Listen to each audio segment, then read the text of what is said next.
हाय दोस्तों, आपको अपने YouTube चैनल विधान मेडिकल स्टोर में स्वागत है। दोस्तों, जैसा कि आप जानते हैं, आज मैं एक विशेष जानकारी आप लोगों तक पहुंचाने जा रहा हूं। दोस्तों, आज मैं आप लोगों को एक ब्लड सैंपल यानी ब्लड टेस्ट से रिलेटेड पूरी जानकारी देने वाला हूं, कंप्लीट जानकारी दोस्तों, जिसका नाम है CBC।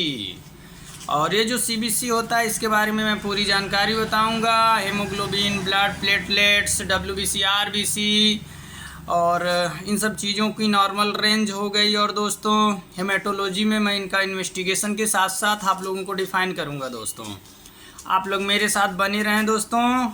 और जैसा कि आप देख सकते हैं दोस्तों, ये मेरे पास एक रिपोर्ट रखी हुई है। ये टेस्ट है, CBC का टेस्ट है, जो कि ब्लड सैंपल और ये ब्लड के थ्रू टेस्ट होता है बॉडी का। अगर आपको वीकनेस है और आपको ऐंठन और related in this any types of body problem, तो आपको CBC टेस्ट कराना चाहिए। दोस्तों, मैं आपको रिफ़र करूँगा। और मैं आज आपको दिखाना चाह रहा हूँ दोस्तों, ये जो मेरे पास देख सकते हैं, ये इन्वेस्टिगेशन में हेमेटोलॉजी है, जो दोस्तों CBC के अंतर्गत आता है। दोस्तों, ये देखिए, आप लोगों के सामने मैं एक रिपोर्ट लेके आया हूँ दोस्तों, जो कि मेहर पैथोलॉजी से कराई गई है, जिसमें मैं आप लोगों को 12-13 जो ब्लड कंपोनेंट्स हैं, एलिमेंट्स हैं, उनसे रिलेटेड मैं डिस्कस करूँगा, बताऊँगा। रेंज क्या मतलब रेंज होनी चाहिए, नॉर्मल रेंजेस क्या हैं, हेमोग्लोबिन का लेवल क्या होना चाहिए, TLC क्या होनी चाहिए और DLC क्या होनी चाहिए, पॉलीमॉर्फस जो होते हैं, लिम्फोसाइट्स होते हैं, इसिनोफिल्स होते हैं, मोनोसाइट्स होते हैं, इन सब चीज़ों के लिए हम पूरी जानकारी देंगे दोस्तों। और ESR क्या होता है, ESR बढ़ जाता है तो क्या होता है, जॉइंट पेन से रिलेटेड दिक्कतें आती हैं। दोस्तों, पूरी जानकारी देने जा रहा हूँ, आप मेरे साथ बने रहें, विल बी कंटिन्यू दोस्तों।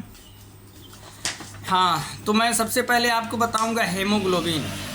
और दोस्तों, ये जो हेमोग्लोबिन होता है, ब्लड ये जो है कि ब्लड कंपोनेंट्स भी कह सकते हैं, ब्लड के टाइप्स हो सकते हैं। और बॉडी में जो एक हेमोग्लोबिन हो गया यानी कि ब्लड हो गया, ये कितनी मात्रा में होना चाहिए और कितने मतलब क्या कहते हैं कि मेल में कितना होना चाहिए, फीमेल में कितना होना चाहिए, मैं बोथ का कंपेयर करके आज आपको बताने वाला हूँ। दोस्तों, जो हेमोग्लोबिन है, ब्लड है, ये हम बात करें अगर मेल की, मनुष्य की, तो उसके अंदर जो है कि 13 से 17 के बीच में अगर है तो आपका नॉर्मल है दोस्तों। और साथ में मैं बता दूं, जो फीमेल का है, फीमेल में थोड़ा सा बॉडी में मतलब ब्लड जो है लीटर में थोड़ा सा कम होता है कंपेयर टू मेल। तो फीमेल में जो होता है 12 से 15 ग्राम % लगभग होना चाहिए दोस्तों। और मैं TLC की बात करूं दोस्तों, जो TLC होती है, एक नॉर्मल चिल्ड्रेन के अंदर देखा जाए तो 4000 से 10,000 cmm होना चाहिए। और इसकी ये जो रेंज होती है 4000 से 10,000 के बीच में रहेगी तो नॉर्मल है दोस्तों। और उसी के साथ साथ अगर जो चिल्ड्रेन है, अगर बच्चा आपका एबव कह सकते हैं 1 ईयर है दोस्तों, 0 से 1 साल के अंतर्गत, तो उसके अंदर की TLC जो है आपको 6000 से और 15,000 के समथिंग में होनी चाहिए दोस्तों। अगर 1 से 10 साल के समथिंग में है तो 4500 से 13,500 होनी चाहिए दोस्तों। उससे एबव उसी के अकॉर्डिंग जो है कि मैनेज की जाती है दोस्तों। और साथ में मैं आपको बता दूं, DLC जो डिफरेंशियल काउंट जो होता है, ये इसके अंदर बहुत सी मतलब एलिमेंट्स तत्व आते हैं, जैसे कि पॉलीमॉर्फ्स। और ये जो पॉलीमॉर्फ्स की मतलब क्या कहते हैं, परसेंटेज जो होनी चाहिए बॉडी में, ये 40 से 80 होनी चाहिए दोस्तों, एक नॉर्मल जो रेंज होती है बॉडी में। और उसके बाद दोस्तों हम आपको बता दें, लिम्फोसाइट्स होता है। ये जो लिम्फोसाइट्स होता है बॉडी में भी मतलब ब्लड के अंदर ही जो एलिमेंट्स तत्व पाए जाते हैं। और इसकी जो मतलब क्वांटिटी होनी चाहिए, जो एक परसेंटेज होना चाहिए, 20 से 40 होता है दोस्तों, 20 to 40, ये जो है इसकी नॉर्मल रेंज होती है। अगर इसके बीच में रहता है तो बहुत ठीक है आपके लिए। और इसिनोफिल्स, जिसका एक मोस्ट इम्पॉर्टेंट रोल होता है बॉडी में, जो सुचारू रूप से बॉडी को नियंत्रित रखता है, जैसा कि मैं आपको बता रहा हूँ दोस्तों, इसका जो नॉर्मल रेंज है 1 से 6 होना चाहिए। और अक्सर करके जांचों में मैंने देखा है कि मोनोसाइट्स नहीं पाए जाते हैं लोगों में, जो कि मोनोसाइट्स 2 से 10% होना चाहिए, but in this rare case of कभी कभी देखा गया होगा तो नॉर्मल मिला होगा हमें जांच में, इन्वेस्टिगेशन में, नहीं तो नहीं देखने को मिलता है दोस्तों।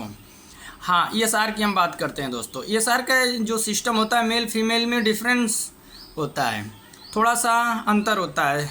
तो अगर हम ESR 36 मिनट का अगर काउंट करें इन फर्स्ट आवर, तो जो मेल का है वो 10 mm इन फर्स्ट आवर मेल में होना चाहिए, और अगर फीमेल का देखें तो कंपेयर टू मेल ज़्यादा होता है दोस्तों, 20 mm in first our in female दोस्तों। और साथ में और एक मोस्ट इम्पॉर्टेंट अगर हम देखें बॉडी में जिसका रोल होता है प्लेटलेट्स। अगर प्लेटलेट्स डाउन हो रही हैं तो आपको बिल्कुल भी लापरवाही नहीं करना है, फिजिशियन से कंसल्ट करने के बाद आपको बहुत अच्छे से ट्रीटमेंट लेना होगा दोस्तों, क्योंकि प्लेटलेट्स जो होती हैं इसकी वजह से वीकनेस बॉडी में, स्लीप डिस्टर्बेंस, रेजिटेशन एट्सेट्रा दिक्कतें आपको आ सकती हैं। और जो प्लेटलेट्स की एक नॉर्मल जो रेंज वैल्यू देखी गई है दोस्तों 1,20,000 से लेके 4,20,000 तक नॉर्मल जो है कि एक नॉर्मल रेंज जो है कि वो मानी जाती है और प्लेटलेट्स की। और अगर आप कभी भी प्लेटलेट्स की समस्या आती है तो आप उसमें आपको लापरवाही करने की बिल्कुल ही आवश्यकता नहीं है दोस्तों, नहीं तो आपको बहुत मुसीबतों का सामना करना पड़ सकता है दोस्तों। और PCV ये भी ब्लड के टाइप्स हैं दोस्तों, इनकी भी जो 37 से 47 होता है, और फीमेल में और मेल में होता है 50 से 54 दोस्तों।